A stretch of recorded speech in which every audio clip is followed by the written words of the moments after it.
Ay молодец, молодец. Bişirip otyra gowurdu. Ay молодец.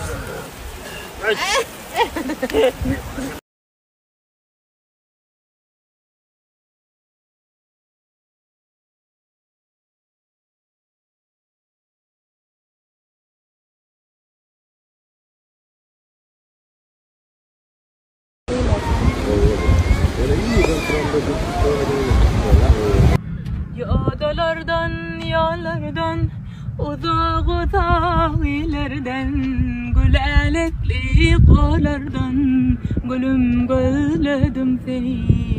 Baktım belen dağlara, terçemelli bağlara, gelleler karamana deyip izledim seni.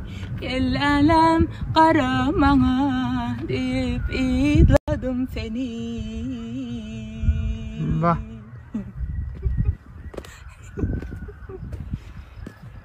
Hay ana şu dağlara bakıp.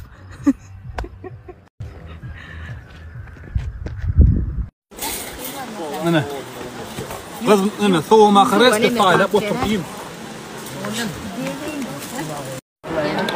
Yok yok.